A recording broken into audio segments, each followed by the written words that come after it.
नमस्कार. आज आहे शनिवार. आज आहे गणाधीप संकष्टी चतुर्थी. संध्याकाळी आईने मुलासाठी लावा इथे एक दिवा, कारण गणपती बाप्पांचे आशीर्वाद यामुळे प्राप्त होतील. गणपती बाप्पा हे संकट विघ्न दूर करणारे देवता आहेत. म्हणून तुमच्या मुलाच्या आयुष्यातील देखील संकटे विघ्न दूर होण्यासाठी असा एक दिवा आईने मुलासाठी आवर्जून लावायचा आहे. मुलांची सर्व बाजूने प्रगती होईल. अभ्यासात, नोकरीत यश मिळेल. त्यासोबतच ते कोणत्याही क्षेत्रामध्ये यशस्वी होतील. यासाठीच तुम्हाला हा उपाय करायचा आहे. आरोग्य उत्तम राहील आणि संकटे देखील दूर होतील. तर असा हा दिवा आज संध्याकाळी आईने कोठे लावायचा आहे, कोणत्या वेळेत लावायचा आहे, सविस्तर माहिती आपण याच व्हिडिओमध्ये बघणार आहोत. त्यामुळे व्हिडिओ स्किप न करता शेवटपर्यंत बघा. माहिती आवडल्यास लाईक, शेअर, सबस्क्राईब करून बेल आयकॉनला प्रेस करा, ज्यामुळे अशाच प्रकारचे नवीन व्हिडिओ सर्वात लवकर बघायला मिळतील. त्यासोबतच कमेंट बॉक्समध्ये ओम गण गणपती नमः लिहायला अजिबात विसरू नका. यामुळे गणेशाची कृपाप्राप्ती तुमच्यावर होणार आहे. चंद्रोदय झाल्यानंतरच हा उपवास सोडावा लागतो. तर ठराविक शहरानुसार चंद्रोदयाची वेळ ही थोडीफार 10-5 मिनिटे बदलू शकते. त्याप्रमाणे तुम्हाला चंद्रोदयाची वेळ देखील यामध्ये सांगितली जाणार आहे. त्यामुळे तुम्ही नक्की चंद्रोदय झाल्यानंतरच उपवास सोडायचा आहे. तर हा उपाय आपल्याला संध्याकाळी कधी करायचा आहे, चंद्रोदयाच्या वेळी करायचा आहे किंवा आधी करायचा आहे, सविस्तर माहिती आपण पुढे बघूयात. या दिवशी गणपती बाप्पांची मनोभावे पूजा केल्याने सर्व इच्छा पूर्ण होतात आणि सुख समृद्धी प्राप्त होत असते. शांती घरामध्ये लाभते आणि आनंदाचे वातावरण नेहमी निर्माण होत असते. हे व्रत आचरल्यामुळे विघ्नहर्ता बाप्पा लवकर शुभफळ देतो अशी देखील मान्यता आहे. या दिवशी गणपतीची आराधना केल्यानंतर असे काही उपाय करणे खूप शुभ मानले जातात, कारण दिवा हा ज्ञानाचे आणि प्रकाशाचे प्रतीक आहे आणि मुलांच्या आयुष्यातील सर्व अंधकार दूर करून मुलांची प्रगती व्हावी यासाठीच तुम्हाला हा उपाय करायचा आहे. प्रत्येकजण संकष्टीला गणेश भक्त आपापल्या परीने आणि पद्धतीने गणपती बाप्पांचे पूजन करत असतात. गणेश व्रतांमध्ये संकष्ट चतुर्थीचे व्रत हे सर्वोच्च आणि सर्वश्रेष्ठ मानले जाते. हे व्रत आचरल्यामुळे विघ्नहर्ता बाप्पा लवकर शुभफळ देतो अशी देखील मान्यता आहे. कार्तिक एकादशीला चातुर्मास समाप्त झाला. यानंतर कार्तिक महिन्यातील संकष्ट चतुर्थीचे व्रत आजच्या दिवशी केले जाते. गणपती बाप्पा हे आबालवृद्धांचे आराध्य दैवत आहेत. गणपती बाप्पा हे वैश्विक देवता आहेत, बुद्धीचे देवता आहेत आणि गणेश हे प्रेरणा देणारे देखील देवता आहेत. म्हणून आपल्या मुलांना नवीन प्रकारे अभ्यास करण्याची किंवा कोणत्याही गोष्टीचे यशस्वी होण्याची प्रेरणा मिळावी यासाठीच आपल्याला हा उपाय आजच्या या गणपती बाप्पांच्या शुभ तिथीवर करायचा आहे. गणपती बाप्पा हे आग्रहस्थाने लढणारे, आनंदाच्या प्रसंगी मनसोक्त नाचणारे, गोडधोड खाणारे आणि शिक्षणाची आवड आणि आस्था असणारे असे आदर्श वाटावा असे देव आहेत. आणि प्रत्येकालाच लहानांना किंवा मोठ्यांना सर्वांनाच अगदी मनापासून आवडणारे देवता म्हणजे गणपती बाप्पा आहेत. त्यामुळे तुम्हाला यांचा हा उपाय केल्याने नक्कीच तुमच्या आयुष्यात बदल झालेला, तुमच्या मुलांच्या आयुष्यात बदल झालेला नक्की जाणवेल. गणेशाची शाश्वत भक्ती लाभण्यासाठी गणपती उपासक हे प्रत्येक महिन्यातील संकष्ट चतुर्थीला गणेशाचे व्रत करतात. तर हा उपाय तुम्हाला कोणत्या वेळेत करायचा आहे, तर हा संध्याकाळी करायचा आहे. संध्याकाळी 5:30 वाजल्यापासून ते रात्री 9:30 वाजेपर्यंत कधीही तुम्ही हा उपाय केला तरीही चालेल. तुम्हाला शक्यच असेल तर तुम्ही तिन्ही सांजेच्या वेळेला, जेव्हा तुम्ही दिवा प्रज्वलित करणार आहात आणि जेव्हा आपला चंद्रोदय होणार आहे, तेव्हा तुम्ही गणपती बाप्पांची आरती करणार आहात, त्यावेळेला हा उपाय केला तरी उत्तम ठरेल. किंवा तुम्ही रात्री 9:30 वाजेपर्यंत केला तरीही चालेल. गणपती बाप्पांची विधिवत पूजा करून गणपती बाप्पांना जास्वंदाचे फूल, दुर्वाची जुडी अवश्य अर्पण करावी असे देखील सांगितले जाते. रात्री चंद्रोदयाची वेळ पाहावी. गणपती बाप्पांना नैवेद्य अर्पण करायचा आहे. मोदकाचा नैवेद्य अर्पण करून चंद्रोदय पाहिल्यानंतर धूप दीप लावून चंद्राला अर्घ्य द्यायचे आहे, चंद्रदर्शन करायचे आहे. त्यानंतर गणपती बाप्पांची आरती म्हणायची आहे. त्यानंतर सात्विक पदार्थाचे भोजन करून तुम्हाला उपवास सोडायचा आहे. गणपती बाप्पांचे ज्यावेळेस तुम्ही आरती म्हणता, सेवा करता, त्यावेळेला तुम्हाला आवर्जून शक्य असेल तर एकदा तरी भक्तिभावाने अथर्वशीर्षाचे पठण करायचे आहे आणि श्रवण देखील करायचे आहे. आणि हे करत असतानाच तुम्हाला हा असा दिवा एक लावायचा आहे. तुम्हाला हा उपाय मुलांसाठी का करायचा आहे, तर तुमची मुलं जर घरात कोणाचे ऐकत नसतील किंवा सतत चिडचिड करत असतील किंवा काहींची मुलं आजारी पडत असतील, सतत आजारपण, चिडचिड किंवा अभ्यासामध्ये त्यांचं मन लागत नसेल, केलेला अभ्यास त्यांच्या लक्षात राहत नसेल किंवा मग कोणत्याही कामामध्ये यशस्वी होत नसतील. त्याचबरोबर त्यांच्यावर एखादे संकट येणार असेल तर ते संकट देखील आधीच दूर होण्यासाठीच गणपती बाप्पांची त्यांनाही दररोज पूजा करायला लावावी. त्यासोबतच गणपती बाप्पांचे नामस्मरण देखील करायला लावावे आणि त्यासोबतच हा उपाय देखील तुम्हाला आजच्या दिवशी या शुभ दिवशी संध्याकाळी करायचाच आहे. यामुळे तुमच्या मुलाच्या आयुष्यात येणारे कोणतेही विघ्न संकटे आधीच दूर पळतील. तुमची मुले कोणत्याही क्षेत्रात असो, त्यांची प्रगती होतच नसेल तर तुम्हाला हा उपाय करायचाच आहे.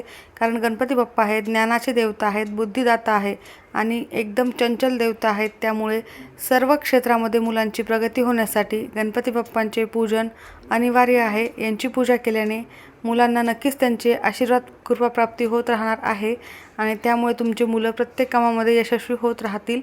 आणि कोणतीही सेवा भक्ती केल्यानंतर लवकर पावणारे देवता म्हणजेच गणपती बाप्पा देखील आहेत. त्यामुळे तुम्ही आज संध्याकाळी प्रत्येक आईने मुलासाठी हे करायचे आहे. मुलं असो किंवा मुली असो, दोघांसाठीही तुम्हाला हा उपाय करायचा आहे आणि फक्त असा एक दिवस लावायचा आहे. अत्यंत सोपा पण खूप प्रभावी असा हा उपाय आहे. जर तुमच्या मुलांना बुद्धी भरपूर आहे परंतु त्याचा वापर योग्य पद्धतीने ते करत नाहीत किंवा मग त्यांच्या शाळेमध्ये देखील खूप हुशार आहेत परंतु ज्यावेळेला त्यांना काही प्रश्न सांगायची वेळ येते तेव्हा ते विसरून जातात किंवा मग घरी आईचे ऐकत नाही, अभ्यास कर म्हणलं की करत नाहीत किंवा मोबाईल बघत असतील, अशा अनेक ज्या वाईट समस्या त्यांच्या आयुष्यात जर घडत असतील तर त्याला कुठला ना कुठला नजरदोष देखील लागलेला असतो. नजरदोष लागल्यामुळे देखील तुमच्या मुलाचे अभ्यासातले लक्ष कमी होते, त्याला सतत आजारपण येत राहते आणि त्याच्या आयुष्यामध्ये जे चांगले काम करायचे आहेत, चांगल्या गोष्टी घडायच्या आहेत त्या न घडता वाईट गोष्टी त्याच्या आयुष्यात घडायला सुरुवात होत असते आणि हे फार काळ चालत असते. त्यासाठीच आपल्याला आधी हा उपाय करायचा आहे. त्यासोबतच मुलांवरून एक वस्तू देखील ओवाळून फेकायची आहे, ती देखील मी तुम्हाला आत्ता सांगणार आहे. तुम्ही नक्की या दोन्ही काम आवर्जून करावेत. मुलांचा हट्टीपणा, चिडचिडेपणा जर वाढत असेल तर त्यांना बाहेरची नजरदोष देखील लागलेला असतो किंवा मग घरातला देखील नजरदोष लागलेला असतो. आईवडिलांची देखील नजर लागत असते. मग हे सर्व नजरदोष देखील दूर करण्यासाठी आपल्याला हा उपाय करायचा आहे. सर्वात आधी तुमच्या घरामध्ये गणपती बाप्पांची मूर्ती असणे अनिवार्य आहे. प्रत्येक देवघरामध्ये गणपती बाप्पा हे असायलाच हवेत. कारण कोणत्याही शुभ कार्याची सुरुवात करण्यापूर्वी देखील गणपतीचे पूजन केले जाते. गणपती हे कोणत्याही गोष्टीची सुरुवात आणि नकारात्मकता ते दूर करण्यासाठीच देवता आहेत. कोणत्याही कार्यामध्ये अडचणी विघ्न येऊ नयेत म्हणून हे देवता आधीच अडचणी दूर करत असतात. त्यासाठी तुमच्या घरावर कुठलीही अडचण संकटे येऊ नयेत म्हणून तुमच्या घरामध्ये गणपती बाप्पांची एक मूर्ती आवर्जून असावी. नक्की नसेल तर तुम्ही नक्की घ्यावी. तर संध्याकाळी तुम्हाला जेव्हा हा उपाय करायचा आहे तेव्हा तुमच्या देवघरातील दिवा देखील प्रज्वलित करून घ्यायचा आहे. त्यासोबतच एक शुद्ध गाईच्या तुपांचा दिवा लावायचा आहे. कोणतेही निरंजन घ्या, त्यामध्ये गाईचे तूप टाका. गाईचे नसेल तर दुसरे तूप असेल तरी चालेल परंतु चांगले तूप टाकायचे आहे आणि त्यामध्ये तुम्हाला फुलवात लावून एक दिवा प्रज्वलित करायचा आहे. उपाय करण्यासाठी तुम्हाला थोडेसे गव्हाचे पीठ घ्यायचे आहे आणि त्यामध्ये चिमूटभर हळद टाकायची आहे आणि दिव्याला चांगला पिवळसर रंग येईल अशा प्रकारे एक दिवा तयार करून घ्यायचा आहे. त्यानंतर त्या दिव्यामध्ये तुम्हाला दुहेरी कापसाच्या वात लावायच्या आहेत आणि त्यानंतर त्यामध्ये तेल टाकायचे आहे. त्यानंतर तुम्हाला अखंड तांदूळ घ्यायचे आहेत. त्याचबरोबर थोडंसं कुंकू घ्यायचं आहे. कुंकवाचा गंध तयार करून घ्यायचा आहे आणि हा दिवा ठेवण्यासाठी त्याच्याखाली ठेवण्यासाठी देखील थोडेसे मूठभर तांदूळ तुम्हाला घ्यायचे आहेत. त्यानंतर तुम्हाला जिथे तुम्ही गणपती बाप्पांचे पूजन केलेले आहे किंवा देवघराच्या समोरच तुम्हाला बसायचे आहे. गणपती बाप्पांना तुम्हाला कुंकवाचा टिळक लावून घ्यायचा आहे गंधाचा व त्यावर तुम्हाला अक्षता लावायच्या आहेत. गणपती बाप्पांना ओवाळून घ्यायचं आहे. त्यानंतर तिथेच आपल्याला मुलांना एक आसन टाकून बसवायचं आहे गणपती बाप्पांच्या समोरच.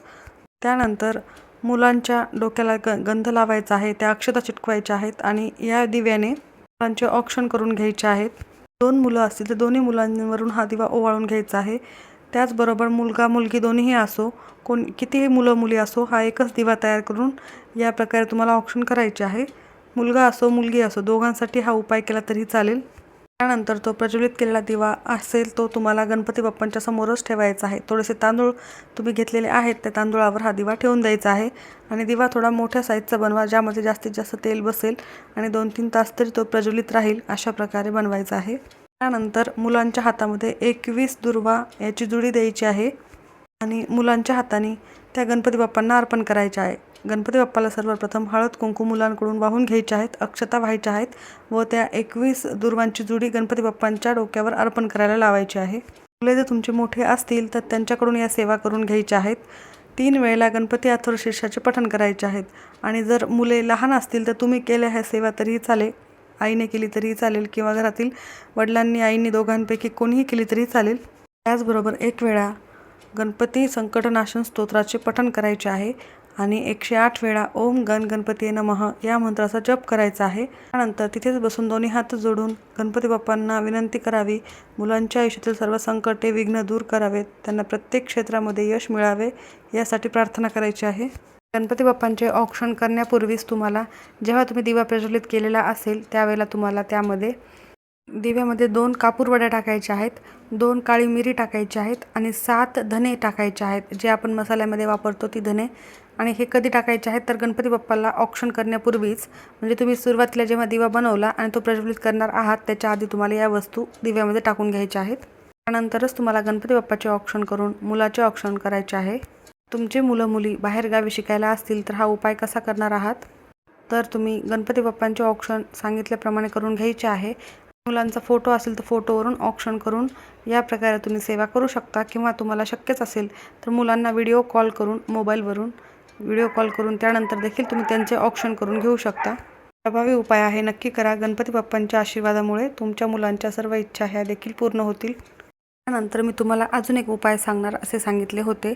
हा उपाय तुमच्या मुलांना नजर दोष झालेला असेल, नजरबाधा झालेली असेल तर त्यासाठी करायचा आहे किंवा घरातील सर्व सदस्यांसाठी हा उपाय केला तरीही चालेल. हा उपाय तुम्हाला तुमच्या घरामध्ये केल्यामुळे घरातील देखील सर्व नकारात्मकता, वास्तुदोष देखील पूर्णतः नष्ट होईल. इडापिडा जर झालेली असेल, नजरबाधा झालेली असेल तर ती देखील 24 तासात संपेल. 7 पिढ्यांचे दारिद्र्य नष्ट होऊन माता लक्ष्मीचा आशीर्वाद देखील तुम्हाला प्राप्त होईल. गणपती बाप्पांच्या कृपेने तुमच्या सर्व इच्छा देखील पूर्ण होतील. तर हा उपाय करण्यासाठी तुम्हाला 1 वाटी घ्यायची आहे. वाटीमध्ये खडे मीठ घ्यायचे आहे. तुम्ही संध्याकाळी गणपती बाप्पांची विधिवत पूजा केल्यानंतर हा उपाय करू शकता किंवा तुम्ही दिव्याचा हा जो उपाय करणार आहे त्याच्यासोबतच हा उपाय केला तरीही चालेल. खडे मीठ हे नकारात्मकता दूर करण्यासाठी अत्यंत प्रभावी मानले जाते. सर्व नकारात्मकता दूर करून मध्ये सकारात्मक वातावरण प्राप्त होण्यासाठी खडे मिठाचा वापर हा घरात करणे अनिवार्य आहे. तर थोडेसे एका वाटीमध्ये खडे मीठ घ्या. त्यासोबतच पिवळी मोहरी घ्यायची आहे. जर पिवळी मोहरी नसेल तर तुम्ही काळी मोहरी देखील घेऊ शकता. त्याचबरोबर चिमूटभर काळे तीळ घ्यायचे आहेत. काळे तीळ देखील दारिद्र्यनाशक आहेत आणि आज शनिवार आहे. शनिवारी याचा वापर तुम्ही उपायामध्ये केल्यामुळे त्याचे देखील तुम्हाला 100% फळप्राप्ती होत असते. आणि थोडेसे काळे मिरे घ्यायचे आहेत. ह्या सर्व वस्तू त्या वाटीमध्ये घेऊन तुमच्या हातामध्ये घ्यायच्या आहेत आणि मुलांच्या डोक्यापासून ते पायापर्यंत असे 7 वेळेला उतरवून घ्यायचे आहेत. मुलं सतत किरकिर करत असतील, चिडचिड, हट्टीपणा असेल किंवा सांगितलेले ऐकत नसतील किंवा त्यांचे प्रगतीचे मार्ग मोकळे होण्यासाठी, नजरबाधा दूर होण्यासाठी तुम्हाला हा एक उपाय नक्की करायचा आहे. आपल्या घरातील आजारी व्यक्ती, कर्ता पुरुष या सर्वांवरून ह्या वस्तू उतरवून घेतल्या तरीही चालेल. त्याचबरोबर या वस्तू तुम्ही तुमच्या मुख्य प्रवेशद्वारावरून देखील उतरवून घ्यायच्या आहेत. 7 वेळेसच उतरवून घ्यायच्या आहेत. ओम गण गणपतीये नमः हा मंत्र म्हणत म्हणत तुम्हाला किंवा ओम श्रीं विघ्नहर्ताय नमः हा देखील मंत्र तुम्ही म्हणू शकता. तर ह्या सर्व वस्तू अशा प्रकारे 7 वेळेला उतरवून घ्यायच्या आहेत. ह्या वस्तू तुम्हाला घराच्या बाहेर फेकून द्यायच्या आहेत. कुठेतरी लांब फेकायच्या आहेत. कोणाच्या अंगणात किंवा रस्त्यावर खूप मध्ये आधी नाही टाकायच्या आहेत. असं आजूबाजूला कडेला कुठेही फेकून द्यायच्या आहेत. जिथे कोणी जाणार नाही अशा ठिकाणी बाजूला कुठेही फेकून द्यायच्या आहेत. आणि तुम्हाला कुठेही फेकणं शक्यच नाही झाले तर तुम्हाला 4 ते 5 कापुराच्या वड्या घ्यायच्या आहेत आणि ज्या प्लेटमध्ये किंवा वाटीमध्ये तुम्ही त्या वस्तू घेतलेल्या आहेत त्यामध्ये त्या वड्या टाकायच्या आहेत. त्या बाहेरच तिथेच घराच्या बाहेरच जाळून टाकायच्या आहे. तर हा उपाय तुम्ही नक्की करा. अत्यंत प्रभावी आहे. सर्व नजरबाधा, सर्व दोष दूर होतील. त्याचबरोबर आज संध्याकाळी चंद्रोदय झाल्यानंतर तुम्ही जेव्हा पूजा करणार आहात तर तुम्ही पूजेच्या वेळेला 2 कापुराच्या वड्या, 2 अखंड फुलांच्या लवंगा आवर्जून जाळायच्या आहेत. कापूर घरात जाळणे अत्यंत शुद्ध आणि पवित्र मानले जाते. यामुळे घरातील सर्व नकारात्मकता, इडापिडा नष्ट होत असते आणि याचा धूर संपूर्ण घरभर पसरवायचा आहे. आणि त्यासोबतच तुम्हाला ओम गण गणपतीये नमः किंवा ओम श्री विघ्नहर्ताय नमः या मंत्राचा जप करायचा आहे. हे तिन्ही उपाय नक्की करा, अत्यंत प्रभावी आहेत. त्याचबरोबर चंद्रोदयाची वेळ काय आहे? आज संध्याकाळी पंचांगानुसार 7:50 तर तुमच्या एरियानुसार तुम्ही करू शकता.